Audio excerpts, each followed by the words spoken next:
ನಮಸ್ಕಾರ. ಸದಾನಂದ ಭಾವನೆ ಯೂಟ್ಯೂಬ್ ವಾಹಿನಿಗೆ ಸ್ವಾಗತ ಸುಸ್ವಾಗತ. ಸಿ ಎಂ ನಿರ್ದೇಶನದಂತೆ ಪೊಲೀಸ್ ಮಹಾ ನಿರ್ದೇಶಕ ಎಂ.ಎ. ಸಲೀಂ ಅವರು ಕೆಲವು ಸೂಚನೆಗಳನ್ನು ನೀಡಿದ್ದಾರೆ. ರೌಡಿ ನಿಗ್ರಹ ಪಡೆ ಸ್ಥಾಪನೆ ಮಾಡಬೇಕು, ಪ್ರತಿ ವರ್ತ ಮತ್ತು ಪೊಲೀಸ್ ಠಾಣಾ ಹಂತದಲ್ಲಿ ಈ ಒಂದು ಪಡೆಯನ್ನು ರಚನೆ ಮಾಡಬೇಕು. ಯಾರ್ಯಾರು ಇನ್ನು ಗುಂಡಾಗಿರಿ ಮಾಡ್ತಾರೆ ಅವರನ್ನು ಕೂಡ ಕೂಡಲೇ ಬಂಧಿಸಬೇಕು. ನಂತರ ಯಾವ್ಯಾವ ರೌಡಿಗಳ ಹೆಸರು ಮೇಲೆ ಎಷ್ಟೆಷ್ಟು ಪೊಲೀಸ್ ಠಾಣೆಗಳಲ್ಲಿ ಕೇಸಿವೆ, ಕೋರ್ಟ್ದಲ್ಲಿ ಎಷ್ಟಿವೆ, ನಂತರ ಯಾರ್ಯಾರು ಗಡೀಪಾರು ಮಾಡಿದರೆ ಅದನ್ನು ಲಿಸ್ಟನ್ನು ನೀವು ಇಡಬೇಕು. ನಂತರ ಅವ್ರ ಮೇಲೆ ಕಾವಲನ್ನು ಕೂಡ ಇಡಬೇಕು. ಏನು ಗಸ್ತ್ ಪೊಲೀಸರು ಮತ್ತು ಏನು ರೌಡಿ ನಿಗ್ರಹ ಪಡೆ ಇದೆ ಇವಿಬ್ಬರು ಕೂಡ್ಕೊಂಡೇ ನೀವು ಮಾಡಬೇಕಂತ ನಿನ್ನೆ ಆದೇಶ ಹೊರಡಿಸಿದ್ದಾರೆ. ನಿನ್ನೆ SP ಅವ್ರ ಮೂಲಕ ಎಲ್ಲ ಪೊಲೀಸ್ ಸ್ಟೇಷನ್ಗಳಿಗೆ ಎಲ್ಲ ವೃತ್ತಕ್ಕೆ ಹೋಗಿದೆ. ಇನ್ನು ನಾವೇನು ಕೇಳೋದಂದರೆ, ಇಲ್ಲಿ ಗುಂಡಾಗಳು ಏನಿದ್ದಾರೆ ಅವ್ರು ಯಾರು MLAಗಳ ಚೇಲಾಗಳೇ ಮತ್ತು MP ಗಳ ಚೇಲಾಗಳೇ ಇದ್ದಾರೆ ಹೆಚ್ಚಾಗಿ. ಅವರು ಯಾವ ರೀತಿ ಇವರನ್ನು ಸಂರಕ್ಷಣೆ ಮಾಡ್ತಾರೆ ಕಾದು ನೋಡಬೇಕು. ಯಾಕಂದರೆ ಅಲ್ಲಿ ಮುಖ್ಯಮಂತ್ರಿ ಹೇಳಿದರು, ಆದರೆ ಇಲ್ಲಿ ಹೆಚ್ಚಾಗಿ ರೌಡಿಗಳು ಯಾರ ಆಶೀರ್ವಾದದಿಂದ ಇರ್ತಾರೆ? ಶಾಸಕರ ಆಶೀರ್ವಾದದಿಂದ ಇರ್ತಾರೆ. ಸ್ವಂತ ರೌಡಿಸಮ್ ಮಾಡಿದರೆ ನೇರವಾಗಿ ಪೊಲಿಟಿಷಿಯನ್ಗೆ ಇವರೇ ಕಂಪ್ಲೇಂಟ್ ಕೊಡ್ತಾರೆ, MLAಗಳ ಕಂಪ್ಲೇಂಟ್ ಕೊಟ್ಟು ಹಿಡಿಸ್ತಾರೆ. ಅಂದರೆ ಇವ್ರನ್ನ ಹೆಂಗೆ ನಿಗ್ರಹ ಮಾಡೋರು, ಅದು ಭಾಳ ಮಹತ್ವದಿದೆ. ಇನ್ನು ಜವಾಬ್ದಾರಿ ಯಾರಾದರೂ ಇದರಲ್ಲಿ ಎಡವಟ್ಟು ಮಾಡಿಕೊಂಡ್ರೆ ಅಥವಾ ರೌಡಿ ಪಡೆಯಿಂದ ಹೊರಗಿಟ್ಟರೆ ನಿಮ್ಮ ಮೇಲೆ ಕ್ರಮ ಕೈಗೊಳ್ತಾ ಅಂತ ಹೇಳಿದ್ದಾರೆ. ಹೇಳೋದು ಭಾಳ ಸುಲಭ, ಆದರೆ ಯಾವ CPI ಅಥವಾ ಯಾವ DSP ಸಸ್ಪೆಂಡ್ ಆಗ್ತಾರೆ ಕಾದು ನೋಡಬೇಕು. ಯಾಕಂದ್ರೆ ನಿನ್ನೆನೇ ಬಂದಿದೆ, ಇನ್ನು ಇವತ್ತಿಂದ ಕಾರ್ಯರೂಪವನ್ನು ಮಾಡ್ತಿತ್ತದು. ಅದರ ಇಲ್ಲಿ ಎಷ್ಟು ಪೊಲೀಸರು ಇರ್ತಾರೆ, ಯಾವ ರೀತಿ ತನಿಖೆ ನಡೆಸ್ತಾರೆ ಅದನ್ನು ಕೂಡ ಕಾದು ನೋಡಬೇಕು.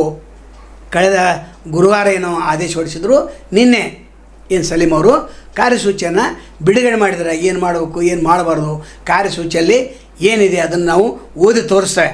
ಅದಕ್ಕಿಂತ ಮೊದಲು ಇಲ್ಲಿ ಹಳೆಯ ರೌಡಿಗಳು ಕೂಡ ಹೊಸ ದಂಧೆಯಲ್ಲಿ ತೊಡಗಿದ್ದಾರೆ. ರಿಯಲ್ ಎಸ್ಟೇಟ್ ಮಾಫಿಯಾಗಳು ಅವರು ರೌಡಿಸಮ ಇಟ್ಕೊಂಡಿದ್ದಾರೆ. ಅವ್ರನ್ನ ಹೆಂಗೆ ಬಂಧನ ಮಾಡೋರು ನೀವು? ಯಾಕಂದರೆ ಪೊಲೀಸ್ ಸ್ಟೇಷನ್ದಲ್ಲಿ ಪ್ರತಿ ಹಪ್ತಾ ಹೋಗ್ತಿತ್ತು ಅದು. ನಂತರ ಯಾರೋ ಒಬ್ಬ ರೌಡಿ ಹಿಡಿದ್ರೆ ಅದು MLA ಸಂಬಂಧಿ ಅಥವಾ MLA PA ಅಥವಾ ಛತ್ರಿಗೆರೆ ಹಾಕಿದರೆ ಅವ್ರು ನೀವು ಹಿಡಿದಿಲ್ಲ. ಆವಾಗ ಬಿಟ್ಟರೆ ಇದನ್ನು ಬಿಟ್ಟಿಲ್ಲ ಅಂತೇಳಿ ಏನಾದ್ರು ಸೋಷಿಯಲ್ ಮೀಡ್ಯಾದಲ್ಲಿ ನಾವೇನಾದರೂ ಒಂದು ವಿಡಿಯೋ ವೈರಲ್ ಮಾಡಿದರೆ ಅದನ್ನು ಬಂಧಿಸ್ತಾರಾ? ಇಲ್ಲ, ಬಂಧಿಸಲಿಕ್ಕೆ ಸಾಧ್ಯನೇ ಇಲ್ಲ. ಎಲ್ಲ ಒಳ ಹೊಂದಾಣಿಕೆ ಇದೆ. ರೌಡಿಗಳಿಂದ ಕೆಲವು ರೌಡಿಗಳಿಂದಲೇ ಪೊಲಿಟಿಷಿಯನ್ಗಳಲ್ಲಿ ಆದಾಯ ಬರ್ತಿದೆ ಅಂತ ಸುದ್ದಿನೂ ಇದೆ. ಮತ್ತು ಹೆಚ್ಚಾಗಿ ಅವರ ಆ ದಂಧೆಯಲ್ಲೇ ತೊಡಗಿರ್ತಾರೆ. ಆದರೂ ಯಾರಿಗೂ ಗೊತ್ತಾಗೋದಿಲ್ಲ. ನೀವು ನಿಗಾ ಇಡ್ತೀವಿ ಅಂತ ಹೇಳ್ತಾರೆ. ಎಷ್ಟು ಜನ ನಿಗಾ ಇಟ್ಟಿದ್ರಿ?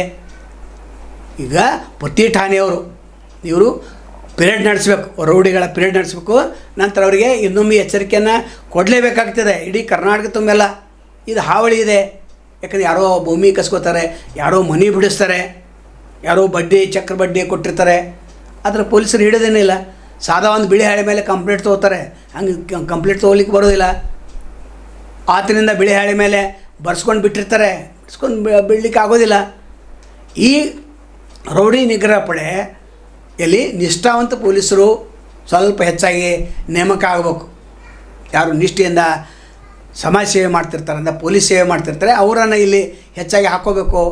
ಯಾಕೆ ನೀವು ಹಪ್ತಾ ಪೊಲೀಸರನ್ನ ರೌಡಿ ನಿಗ್ರಹ ಪಡೆಯಲ್ಲಿ ಇಟ್ಕೊಂಡ್ರೆ ಅದನ್ನು ಕೂಡ ನೋಡಬೇಕಾಗ್ತದೆ. ಈ ಎಲ್ಲ ಬೆಳವಣಿಗೆಯನ್ನು ಗಮನಹರಿಸಿ ಒಟ್ಟಾರೆ ಶಾಂತಿ ಸುವ್ಯವಸ್ಥೆ ಕಾಪಾಡಬೇಕು ಅನ್ನುವಂಥ ದೃಷ್ಟಿಯಿಂದ ಇನ್ನು ಬಜರಂಗ ದಳದವರು, ವಿಶ್ವ ಹಿಂದೂ ಪರಿಷತ್ತವರು ಕೆಲವು ಜನ ರೌಡಿಗಳನ್ನ ಇಟ್ಟುಕೊಂಡೇ ಕೆಲಸ ಮಾಡ್ತಿರ್ತಾರೆ. ಅದ್ರ ಮೇಲೆ ನಿಗಾ ಹೆಂಗಿಡೋರು ಅಂದರೆ ನೀವೇನು ಹೇಳಿದ್ರಿ ಗುಂಪುಗಳ ಮೇಲೆ ಅಂತ. ಅನೇಕ ಗುಂಪುಗಳಿವೆ. ಆ ಗುಂಪುಗಳ ಮೇಲೆ ಹೆಂಗೆ ನೀವು ನಿಗಾ ಇಡೋರು? ಇಡ್ಲಿಕ್ಕೆ ಸಾಧ್ಯ ಇಲ್ಲ. ಮತ್ತು ದಿಢೀರಾಗಿ ನೀವು ರೇಡ್ ಮಾಡಂತ ಹೇಳಿದ್ರಿ ಆ ಕಾರ್ಯಸೂಚಿಯಲ್ಲಿ. ಅದು ಸಾಧ್ಯನಾ? ಎಲ್ಲ ವಿಚಾರ ಮಾಡಿನ ಮಾಡಬೇಕಾಗ್ತದೆ. ಯಾಕಂದ್ರೆ ನೀವು ಅಲ್ಲಿ ಕಾರ್ಯಸೂಚಿಯನ್ನು ಹೊರಡಿಸಟ್ಟು ಇಲ್ಲಿ ಸ್ಥಳೀಯ ಮಟ್ಟದಲ್ಲಿ ಅದು ಕಾರ್ಯರೂಪಕ್ಕೆ ಬರೋದು ಭಾಳ ಕಠಿಣ ಇದೆ. ಒಟ್ಟಾರೆ ರೌಡಿಗಳ ಪತ್ತೆ, ನೋಂದಣಿ ಮತ್ತು ನಿಗಾ ವಹಿಸುವಂತೆ ಆದೇಶದಲ್ಲಿ ತಿಳಿಸಲಾಗಿದೆ. ಇನ್ನು CM ಆದೇಶ ಎಷ್ಟು ಪಾಲನೆ ಆಗ್ತಿತ್ತೋ ಬಿಡ್ತಿತ್ತೋ ಒಂದು ತಿಂಗಳಲ್ಲಿ ಗೊತ್ತಾಗ್ತಿತ್ತು. ಇನ್ನು 15 ದಿವಸಕ್ಕೊಮ್ಮೆ ನೀವು ವೃತ್ತದವ್ರು ಮಾಡಬೇಕು. ಪ್ರತಿ ತಿಂಗಳ SDPO ಮತ್ತು ACP ಪಡೆ ಅದನ್ನು ತನಿಖೆ ಮಾಡಬೇಕಂತಿದೆ. ಆ ತನಿಖೆ ನಂತರ ಸತ್ಯ ಗೊತ್ತಾಗ್ತಾ ಇದೆ. ಒಂದು ತಿಂಗಳಲ್ಲಿ ಕರ್ನಾಟಕದಲ್ಲಿ ಎಷ್ಟು ಈ ಪೊಲೀಸ್ ನಿಗ್ರಹ ಪಡೆ ಅಂದರೆ ರೌಡಿ ನಿಗ್ರಹ ಪಡೆ ಎಷ್ಟು ಕೆಲಸ ಮಾಡ್ತೀವಿ ಕಾದು ನೋಡೋ. ಅಂದರೆ ಕಾರ್ಯಸೂಚಿಯಲ್ಲಿ ಏನು ಸಲೀಂ ಅವರು ತಿಳಿಸಿದ್ದಾರೆ ನೋಡೋದಾದರೆ ಮಾರ್ಗಸೂಚಿಯಲ್ಲಿ ಏನಿದೆ ನೋಡೋಣ. ರೌಡಿ ನಿಗ್ರಹ ಪಡೆ ಸ್ಥಾಪಿಸಿ ಆಯಾ ವಿಭಾಗದ ಇನ್ಸ್ಪೆಕ್ಟರ್ ಮೇಲ್ವಿಚಾರಣೆ ನಡೆಸಬೇಕು. ರೌಡಿಗಳ ವಿರುದ್ಧ ದಾಖಲಾದ ಕ್ರಿಮಿನಲ್ ಪ್ರಕರಣಗಳ ಪರಿಶೀಲನೆ. ರೌಡಿ ಪಟ್ಟಿಗೆ ಹೊಸ ಹೆಸರು ಸೇರ್ಪಡೆ ಮಾಡುವುದು ಪಡೆಯ ಜವಾಬ್ದಾರಿಯಾಗಿದೆ. ಆಯಿತು, ಈಗ MLAಗೆ ಅವನು ಬೇಡಾಗಿದ್ದ ಅಥವಾ MP ಬೇಡಾಗಿದ್ದ, ಹಿಂದಿನ ಚುನಾವಣೆಯಲ್ಲಿ ಇವತ್ತನ್ನು ಸೋಲಿಸಲಿಕ್ಕೆ ಪ್ರಯತ್ನ ಮಾಡಿದ್ದ, ಆತನ ಹೆಸರು ಬಂತಂದರೆ ಹೊಸ ಪಟ್ಟಿಯಲ್ಲಿ ಹೆಂಗೆ ಸೇರ್ಪಡೆ ಮಾಡಲಿಕ್ಕೆ ಸಾಧ್ಯ ಇದೆ? ಇಲ್ಲಿ ರಾಜಕೀಯ ಸೇಡು ತೀರಿಸ್ಕೊಳ್ಳಿಕ್ಕೆ MLAಗಳು ಠಾಣೆಗಳನ್ನು ಉಪಯೋಗ ಮಾಡ್ಕೊತಾ ಬಂದಿದ್ದಾರೆ. ಅದರ ಮೇಲೆ ನಿಗಾ ಇಡಬೇಕು, ಅದು ಭಾಳ ಮಹತ್ವದ್ದು. ಇನ್ನು ಸಮಾಜಘಾತಕ ಶಕ್ತಿಗಳನ್ನು ಈ ಪಡೆ ಗುರುತಿಸಬೇಕು. ಈ ಕೆಲಸದಲ್ಲಿ ಲೋಪದೋಷಗಳು ಕಂಡುಬಂದರೆ ಮುಖ್ಯಸ್ಥರನ್ನೇ ಹೊಣೆ ಮಾಡಲಾಗುವುದೆಂದು ಸೂಚಿಸಲಾಗಿದೆ. ಅದಕ್ಕೆ ಹೇಳಿದ್ಲ, ಒಬ್ಬ ರೌಡಿನ ಹಿಡಿದ್ರಿ, ಅದು MLA ಫೋನ್ ಮಾಡಿದ ಬಿಟ್ರಂದರೆ ಅಥವಾ ಸಸ್ಪೆಂಡ್ ಮಾಡ್ತೀರಾ? ಸಸ್ಪೆಂಡ್ ಮಾಡಲಿಕ್ಕೆ ಆಧಾರ ಎಲ್ಲಿದೆ? ಯಾಕಂದರೆ ಎಷ್ಟೋ ಪೊಲೀಸ್ ಠಾಣೆಗಳಲ್ಲಿ CC ಕ್ಯಾಮ್ರಾನೇ ಇಲ್ಲ, ಬಂದದ್ದು ಗೊತ್ತಾಗಿಲ್ಲ, ಹೋದದ್ದು ಗೊತ್ತಾಗಿಲ್ಲ. ಕಂಪ್ಲೇಂಟ್ ಕೊಟ್ಟರೆ ಆತನ್ನು ಕರೆಸಿ ನೀವು ರಾಜ್ಯ ಸೂತ್ರವನ್ನು ಮಾಡ್ತೀರಿ. ಇಲ್ಲಿ ರಾಜ್ಯ ಸೂತ್ರ ಇನ್ನು ಮುಂದೆ ಇದೇನು ಗುಂಡಾಗಳೇನಿದಾರೆ ಅವ್ರ ಕಡೆ ನೀವು ಮಾಡುವಂತಿಲ್ಲ. ಸ್ನೇಹ ಪೊಲೀಸ್ ಸ್ಟೇಷನ್ ಅದಕ್ಕೆ ಕೆಲವು ವಿಷಯಗಳೇ ಅಷ್ಟೇ. ಇಲ್ಲಿ ಅದನ್ನು ಒಂದು ನೆಪ ಇಟ್ಕೊಂಡು ನೀವು ಮಾಡ್ಬೋದು. ಅದಕ್ಕಾಗಿ ಮುಖ್ಯಸ್ಥರನ್ನು ಏನು ಹೊಣೆ ಮಾಡ್ತೇವೆ ಅಂತ ಹೇಳಿದರೆ ಇದು ಕೂಡ ನೋಡಬೇಕಾಗ್ತದೆ. ರೌಡಿಗಳ ಗುಂಪುಗಳನ್ನು ಗುರುತಿಸಬೇಕು. ರೌಡಿಗಳ ವಿರುದ್ಧ ಮುಂಜಾಗ್ರತಾ ಕ್ರಮದ ವರದಿ PAR ಅಥವಾ ಕೋಕಾ ಕಾಯ್ದೆ ಅಡಿ ಪ್ರಕರಣಗಳನ್ನು ದಾಖಲಿಸಬೇಕು. ಗುಂಡಾ ಕಾಯ್ದೆ ಅಲ್ಲಿ ಪ್ರತ್ಯೇಕ ಒಂದು ಪ್ರಕರಣವನ್ನು ದಾಖಲಿಸಬೇಕಂತಿದೆ. ಇನ್ನು ಗಸ್ತು ಸಿಬ್ಬಂದಿ ಮತ್ತು ಸ್ಥಳೀಯ ಗುಪ್ತಚರ ಮೂಲಗಳೊಂದಿಗೆ ನಿಗ್ರಹ ಪಡೆ ಸಿಬ್ಬಂದಿ ನಿರಂತರವಾಗಿ ಸಂಪರ್ಕ ಇರಬೇಕು. ಗಸ್ತು ಸಿಬ್ಬಂದಿ ಅವ್ರಿಗೆಲ್ಲನೂ ಗೊತ್ತಿರ್ತೈತೆ. ಅದರ ಜೊತೆಗೆ ಸ್ಥಳೀಯ ಗುಪ್ತಚರ ಇವೆಲ್ಲ ವರದಿ ಇಟ್ಕೊಂಡು ರೌಡಿ ನಿಗ್ರಹ ಪಡೆ ಕೊಡಬೇಕು. ಆಗ ಮಾತ್ರ ಇದು ಸಮನ್ವಯತೆ ಸಾಧ್ಯತೆ ಮಾಡಲಿಕ್ಕೆ ಸಾಧ್ಯ ಇದೆ. ಇನ್ನು ಸೂಕ್ಷ್ಮ ಪ್ರದೇಶಗಳನ್ನು ಗುರುತಿಸಬೇಕು. ದಿಢೀರ್ ದಾಳಿ ಮಾಡಬೇಕಂತ ಹೇಳಿದ್ದಾರೆ. ಬೆದರಿಕೆ, ಬಲವಂತದ ಹಣ ಸಂಗ್ರಹ. ಹೌದು, ಎಷ್ಟೋ ಜನ ಇನ್ನೂ ಮೀಟರ್ ಬಡ್ಡಿ ಆಡ್ತಿದ್ದಾರೆ. ಅಲ್ಲೇ ಸ್ಥಳೀಯ ಪೊಲೀಸ್ ಠಾಣೆಗಳಿಗೆ ಎಲ್ಲ ಗೊತ್ತಿದೆ, ಅವರಿಂದ ಹಪ್ತ ಸಂಗ್ರಹ ಮಾಡ್ತಿರ್ತಾರೆ. ಆವಾಗ ಅವರನ್ನು ಬಂಧಿಸೋದು ಭಾಳ ಕಠಿಣ ಇದೆ.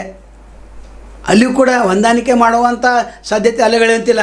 ಇನ್ನು ಅಶಾಂತಿ ಸೃಷ್ಟಿಸುವುದು ಕಂಡು ಬಂದರೆ ಅಂಥವ್ರ ವಿರುದ್ಧ FIR ದಾಖಲು ಮಾಡಬೇಕು. ಅಶಾಂತಿ ಅಂದ್ರೇನು? ಶಾಂತಿ ಮತ್ತು ಅಶಾಂತಿ ನಡುವೆ ಭಾಳ ವ್ಯತ್ಯಾಸ ಇದೆ. ಇಲ್ಲಿ ಸುಮ್ಮನೆ ನೀವು ಯಾರನ್ನೋ ಬಂಧಿಸಿ ಅಲ್ಲಿ ಠಾಣೆಯಲ್ಲಿ ಕೂಡಿಸ್ತಾರೆ, ಯಾವುದೋ ಒಂದು ಸಣ್ಣ ಜಗಳ ಇರ್ತೈತೆ, ಅದನ್ನು ರೌಡಿ ಪಡೆಗೆ ಸೇರಿಸ್ತೇವೆ ಅಂತೇಳಿ ಮೊದಲ ಪೊಲೀಸರು ರೌಡಿ ಪಡೆಗೆ ಹಾಕ್ತೇವೆ ಅಂತೇಳಿ ಹೆದರಿಸಿ ಕಳಿಸ್ತಿದ್ದಾರೆ. ಇದು ಭಾಳ ಅನುಕೂಲ ಆಯಿತು. ಯಾವುದು? ರೌಡಿ ನಿಗ್ರಹ ಪಡೆ. ಇನ್ನು ದುರುಪಯೋಗ ಆಗದಂತೆ ಯಾವ ರೀತಿ ತಡೆಗಟ್ಟವ್ರು? ಹೆಚ್ಚು ದುರುಪಯೋಗ ಆಗುವಂಥ ಸಾಧ್ಯತೆ ಇದೆ. ಅದರ ಬಗ್ಗೆ ಒಂದು ಮಾರ್ಗಸೂಚನೆಯನ್ನು ನೀವು ಪ್ರತ್ಯೇಕವಾದಂಥ ಮಾರ್ಗಸೂಚಿಯನ್ನು ಪೊಲೀಸ್ ಮಹಾನಿರ್ದೇಶಕರು ಏನಿದ್ದಾರೆ MA ಸಲೀಮ್ ಅವರು ಮತ್ತೊಂದು ಕಾರ್ಯಸೂಚಿಯನ್ನು ಮಾರ್ಗಸೂಚಿಯನ್ನು ನೀವು ಸೂಚಿಸ್ಬೇಕಂತ ಕೇಳ್ಕೊತಾ ಒಟ್ಟಾರೆ ಈ ರೌಡಿ ನಿಗ್ರಹ ಪಡೆ ಎಷ್ಟು ಕೆಲಸ ಮಾಡ್ತೈತಿ ಅನ್ನೋದು ಒಂದು ತಿಂಗಳ ಅಂತ ಮತ್ತೊಂದು ವರದಿಯನ್ನು ಮಾಡ್ತೇವೆ. ನಾಳೆ ಮತ್ತೊಂದು ತಮ್ಮನ್ನು ಬಿಡಾಕ್ತೇವೆ. ಅಲ್ಲಿವರೆಗೆ ಎಲ್ಸಿವಾಗಲಿ. ನಮಸ್ಕಾರ.